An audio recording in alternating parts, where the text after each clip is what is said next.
This is my Asus RTX 3090 Ti. I love this card. It's an amazing card. And although somebody said in the comment section underneath the video about this card that it is like a budget card, which I hardly disagree. Like nothing Asus has ever created has to be considered like budget, but I love the card. The cooler on the card is keeping it really cool. It is not loud at all. I really enjoyed using it for the last like year. It is usually inside of my main editing rig or the only editing rig, but I'm using it like every day, and I just took it out briefly for a couple of things like theme builds or for the AMD 7000 series coverage. But now I don't need it anymore. We have nothing incoming that I need this card for, so I can permanently water cool it and permanently put it into my water-cooled editing rig. And for the purpose of all of this, Phanteks sent over their Glacier G3090Ti Waterblock. This one is meant for either an Asus ROG Strix or the TUF card. And as far as I know, as I saw on their website, they now also do it in white. Yeah, we are doing a white build, so that would have made like a bit more sense, but at the time it didn't exist. Other than that, they are also now doing a 4090 version, because we have a TUF 4090 and we have a Strix 4090, so they are also immediately covering that. But oh my god, this is enormous. This is one huge block, oh my god. Water cooling a GPU is usually not like the hardest thing. Yeah, thank you for using Phanteks. I love that they put this onto everything. Yeah, let's first have a look at what's inside of this puppy here. I guess a very thorough manual. No. Oh, it's the backplate. Right. Very, like, reflecty. Yeah, I will put it on, although it just doesn't make a lot of sense, because in my case I will install the card vertically, so if you look from the side of the rig, you will just see this anyway. But I will still put it on because it should do like some help in cooling the card down, because you have all of the thermal pads included, so I guess it has some sort of purpose. But let's take a closer look at what you get in the box. First off, of course, is the enormous water block itself. Oh my god, this one is huge. Look at this puppy here. Great. And it has even like an engraved RTX 3090 Ti, so that you are very sure that you have a 3090 Ti. And yes, I know there are 4090s out yet, I just don't have one, and even if I would have one, I wouldn't put it inside my editing rig. Oh my god, I already put like fingerprints on it. Great job.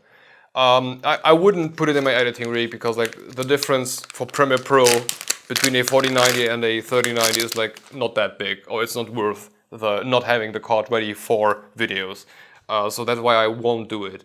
Other than that, we get a little adapter for the proprietary Phanteks stuff, which is very useful because I have a Phanteks case that I will be using it in, so that's like a given. It will work easier without adapters in this case, or without this adapter especially. I just need to find out where the cable like plugs in. Here, the cable plugs in here. Yeah, nicely hidden. I guess I can like shove it down the GPU cable hole. That's nice. So okay, we have that. We have the manual for the water block itself, and we have a secondary manual for the backplate, which, okay, great, why not? And we have separate screw bags and separate thermal pad bags, which is also very nice. So what do we get here? A bunch of thermal pads, gray color, okay, and one of the thermal pads is like missing one of the protective film fell off. So let's just, yes, better. We have a bunch of thermal pads. One thing that's very nice here, in contrast to like the, what is it, Bixby blocks that I used before, the thermal pads are already pre-cut. That's very helpful, because I'm always doing mistake there. We have the closing thingies, or the closing fittings for the tube holes, and we have 4 screws. That doesn't seem like a lot, and some thermal paste. Something that they did not include this time around is a spatula. Things we've learned in the past, which you really want to use a spatula to like nicely distribute it, but in this case apparently they don't include it, so I really can't use one, which is Unfortunate, but that's what it is. The manual also says how to remove the stock cooler, which is very, very useful. Many water blocks will not do that, and you will need to figure it out yourself. Take the EVA foam from the box to use as a base for your installation process. Oh, that's really nice. They are meant to use like the foam, but I have a really nice mouse pad, so that will work fine too. At this point, I guess, let's begin. Water cooling a GPU isn't as difficult. It's a delicate thing because you are installing the cooler directly on the die, and that can be like a bit fiddly, or in my case I don't feel very comfortable doing it. Like for a CPU, for example, you have the IHS in between. You have screws with spacers that are keeping you from killing it. For a GPU, on the other hand, you have nothing. If you over tighten the screw, the die breaks into, or you bend it heavily or whatever, and it's a very delicate thing. I've done it now 3 times in the past, and 4 times in the past, and none of my GPUs have died. So, and I'm not very delicate. So I don't believe it's that difficult to do it. I think everybody can do it. It just takes a bit of time and preparation. Like read this stuff, prepare yourself, and do exactly what the manual says. Like for example, forgetting one of the thermal pads means that you will have a very, very hot spot, and your CPU, your GPU will just thermal throttle immediately or just shut down. Everything can happen. So read the manual very carefully, do what it says. I will do too, because every water block is different, and it's not like 4 different approaches and then it's always the same thing, rinse and repeat. No, here it's very delicate. Read the freaking manual. Let's begin by reading the freaking manual. Okay, after reading the manual very carefully, because we are reading the manual very carefully over here, I will begin by taking off the backplate, which apparently is just a couple of screws, and this screwdriver is already the wrong one, which is great, but we have our little Hodo stuff. So if you get like the model without a backplate, I guess you could also leave the backplate on. In this case, I just won't, because I don't see any value in that. I will put the one coming from Phanteks, and there is no particular reason why I'm taking off the backplate first, other than I hope that I have like better visual of everything. Okay, so for the back panel we have 2 big screws here, and we have 1, 2, 3, 4, 5, 6, 7, 8 small ones, if I read that correctly, which seems to be about right, and well, it already pops off. And we have all of the thermal pads on the back, which are sticking to the back plate, which is amazing, so I don't have to, you know, fiddle everything off. Although the whole cooler is supposed to be attached with the 2 screws here, the top ones, and the one here, which doesn't seem to be that hard. And then from there, this one and the 4 on the die. And that's apparently it. So let's begin with the 2 top ones here, because I wanted to take off the die as last. Sorry if this doesn't make it onto the camera, I just need to apply a lot of force. Okay, so this central one right here, and those 2. And something which is nice is that the bracket is still attached. It's not like falling off, which is nice. As Phanteks said in the manual, you can use like the styrofoam foam or whatever you want to call it, which like the GPU fits in perfectly, but I won't do it because I have the mouse pad. Just don't do it on like wood desk or concrete, for God's sake. Don't do it on concrete. Okay, next screw would be this one here. The nice thing about doing like YouTube videos about everything is, what if I one day need to put the cooler back on, I can just play out this video in reverse, and I have it, which is really nice.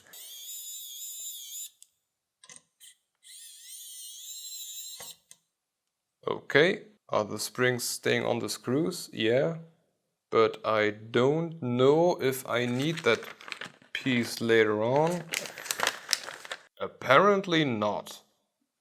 Well, the manual doesn't say anything about repurposing that piece, which, okay, that's odd. Carefully position the water block onto the graphics card, align the mounting holes on the PCB with the holes in the water block, secure the water block with 4 M2 2.5 times 5mm screws and washers to the PCB. Okay, we don't need this anymore. Very odd. Until now we always reused it. everything should be unscrewed by now, so I guess we can like unhook this little cable here, which is still secured, unsecured, great. And now we should be able to twist off the PCB slowly. This is the part that is most like, I don't like this. Push a bit on this side, now a bit on this side.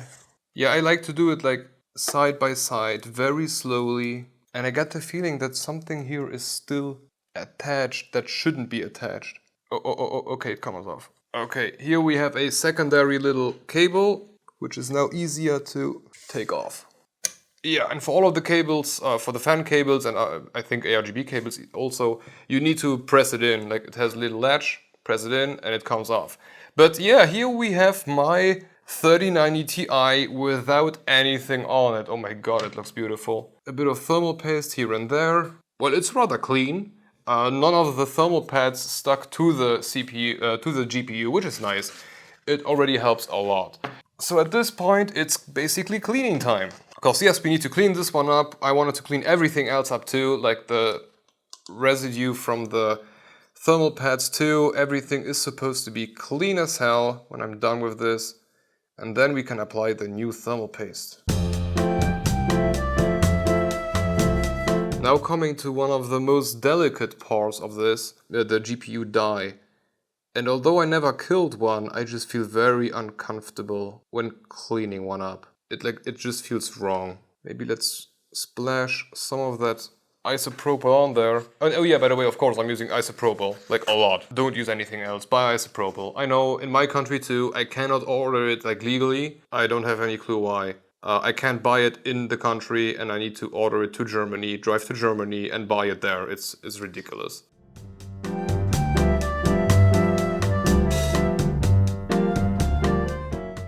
Oh yeah, something I learned in the AMD 7000 review is because those IHSs were basically impossible to clean. I like to like pull on all of this and pull it out a bit so I have more like of the fluffy stuff without the stick actually hitting the piece that you're trying to clean. And it gives me a way better like cleaning, I don't want to say process, but it helps a lot. See, I can way harder press it in without having the stick to really press on the die. And that's really great, it helps a lot. Okay, this is about as clean as I will go. The die is pretty much clean. You have a bit of residue left on those. I have no clue what those are around the chip, but whatever that is. You have a bit of residue here left around the die, which, yeah, but it doesn't really affect anything, so I'm fine with that. But yeah, look at this clean chip. Oh yeah. One hell of a nice looking chip. So okay, next part would be to put on the thermal pads coming from Phanteks. Thankfully, they have like a very nice diagram here about what goes where with numbers. How great is that? So we have those two pads and they are all numbered. So all of those are 1, those are 2, then we have a couple of 3s and 8, 4, 4, 4, 4, 4, 5, 6, 7, 9, 12, 11, 10 and 13. Okay, I would just go from left to right because they put the numbers on, they have a diagram of how the GPU is looking like and then they have the thermal pads on there with 9, 5 and so on. So I would just go from left to right because it's kind of easier. So the first one will be a 9 and I believe a 9, oh they are this way around. So this here would be 10, or wouldn't it? Yes. No. This way around? Yes, here will be 13 and here at the top this would be 9. So let's take this one off and put it right where it is supposed to go.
So okay, according to the manual we are left with 3 pieces, a number 4, a number 7 and a number 12, because those are for Strix cars, which is the exact amount of strips, and the numbers also match, that we have left on this sheet. So yay, we didn't forget one, that's something. Okay, next part would be thermal paste, I guess, and then putting the whole water block on top. As for the thermal paste, Phanteks did include some of that pH NDC thermal compound. I don't know if it is like particularly good or somewhat. I really don't know, but they include it, so I would just use it. It is stiff as hell. Okay, because it's a GPU die, you kind of want to distribute it evenly before doing anything. And they did not include anything to distribute it, which is kind of annoying, and I don't have anything to do it with.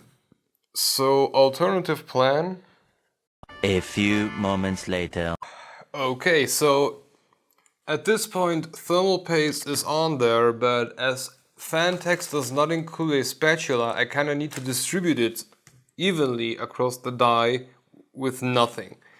And I don't really have a good idea, but my best idea is to use a piece of plastic that I would just cut off of the piece that the ARGB cable came in.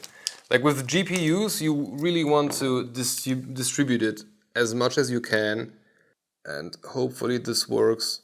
Phanteks, next time please include a spatula. Thank you. Yes, my fingers are already full of that gunk. Yeah, this is kind of the best I can do, given the tools that I have at my disposal. Please don't judge me. Okay, fingers clean again. Would have loved to distribute it a bit more evenly. I mean, the rest, the mounting will do the rest. This could have been cleaner, but I'm working with what I've got. So the next part is putting on the whole water block, and it says to put it on and then rotate the whole thing. And while rotating it, do not position it on the block itself, because the PCIe bracket will give it a lift. So you want to place some sort of box underneath it, and I will find something. But for now, there is no plastic film on this, so I guess we can position this puppy. And I kind of have just to guess where goes what, because I don't see basically anything. Oh my god, this is heavy. Okay, now I need some sort of box. Watercooled water block to the rescue. And now rotate the whole thing like this. And you really do not want to make it shift apart for a split second even, because you've got all of those thermal pads on the other side. And once you shift it, you are basically 100% sure that you rip them apart to some degree. So, one fluid movement. For the screws, we are using the 4 screws that Phanteks is providing with washers. We've got 4 screws, 4 washers. That seems very easy. Oh no, we got 4 screws, 5 washers, in case you lose one. That's kind of nice. Okay, now the cross pattern. Okay, and now the usual thing. Tighten, but not too tight. Is this too tight? No, this seems to be about right. Because you can see the other screw holes for the backplane, and they were not going very, very straight in there, so I just corrected it a tiny, tiny bit. Just to be sure that later on I can push in the backplate without problem. Okay. It seems about straight, and if I look in the camera, the PCB doesn't seem to have a flex to it, so it seems to be about right. Okay, next step, backplate. The very reflective backplate. Hi. Okay, it has its own manual, its own set of screws, and another big block of thermal pads, but those are really big ones, so yeah, it's not going to be like a fiddly thing here. Again, same thing as before, everything has a number, put in the right numbers and you're going to be fine. Oh, and in this case you're putting the thermal pads on top of the back panel and not on top of the GPU, which is also fine. So just repeat the same process we did before. To be honest, Phanteks could have done this process, by a machine. I don't see a point why we are doing it right now.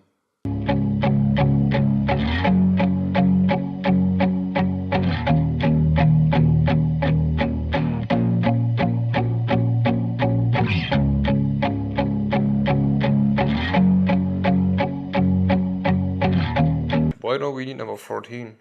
Oh, f my life. Oh no. There is a very tiny one here, which says number 14. And it even says pad number 14 included with the backplate. Oh my god. Now I need to remove the whole block again. Oh no. But hey, it's better to realize it now than after the whole PC is built.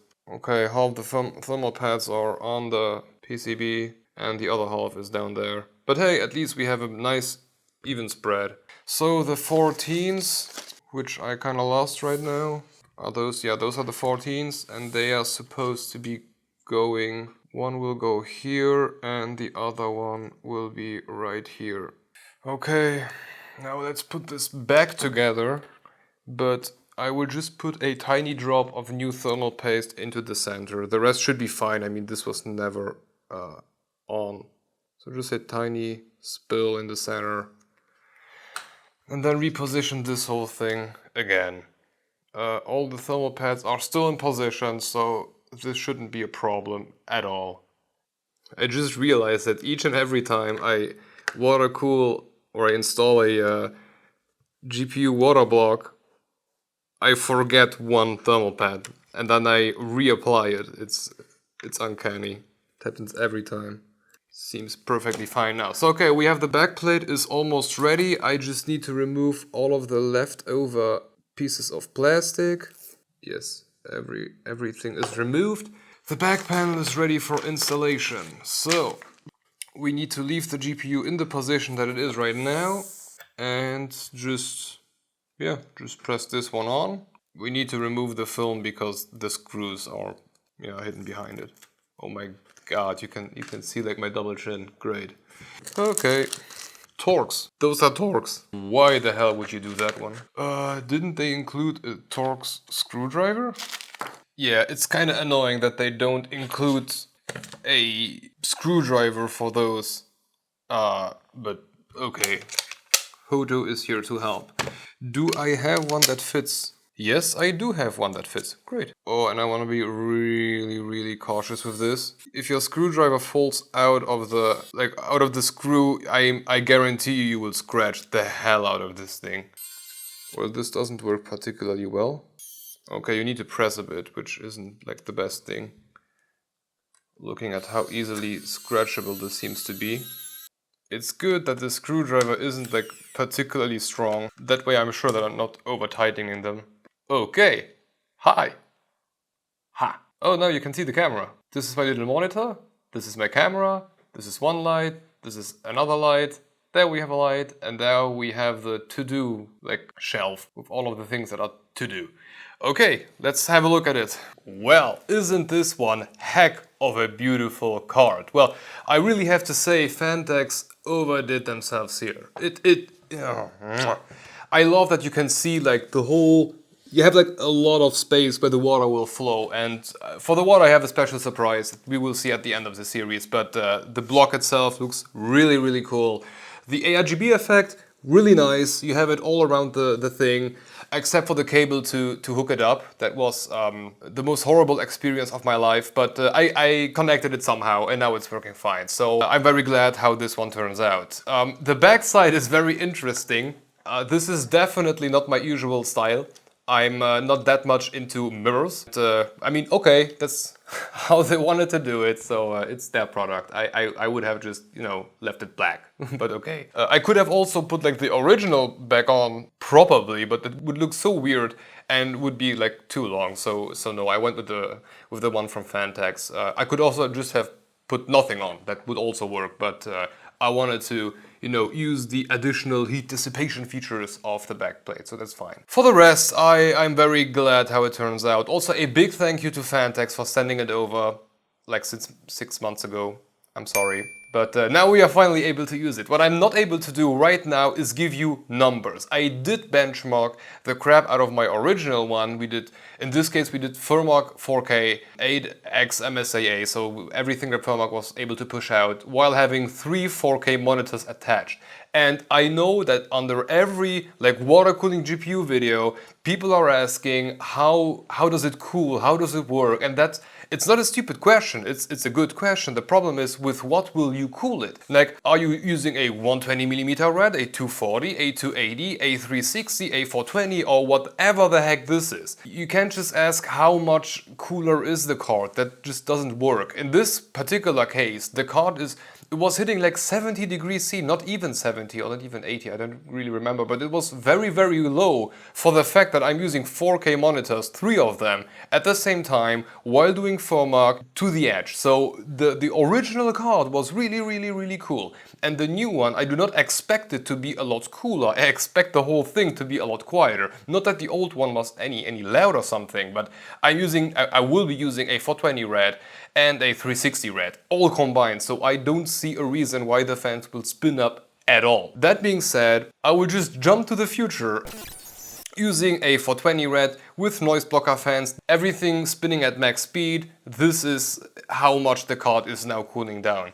Is it good? Is it bad? I can't say right now how this will be working in the finished rig. We need to wait like a week until it's done. But just in case, let's do 2 phrases. Cut. Wow, this card is now cooled a lot better. Cut. This card is now not cooled as much as it was before. Wow, this card is now cooled a lot better. Well, there you have it. It doesn't make any sense at all, but it's the best guess I can do right now. We will talk about its performance after the fact, after the whole build is completed and all. Then we will have a better understanding of how it turned out. But right now, it looks fine. It is high quality AF that I will give Phanteks. No doubt right there. I love the manual. Peak manual, very well made.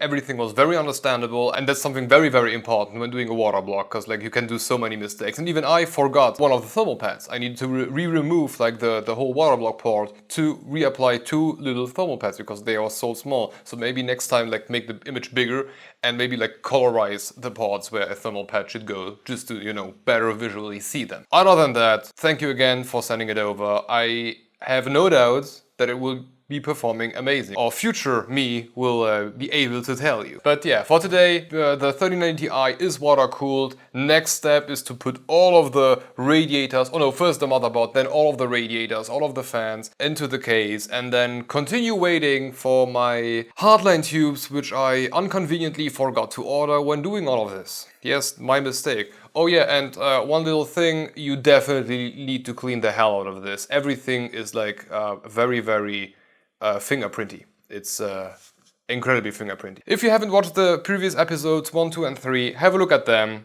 And yeah, see you in the next one. Bye bye.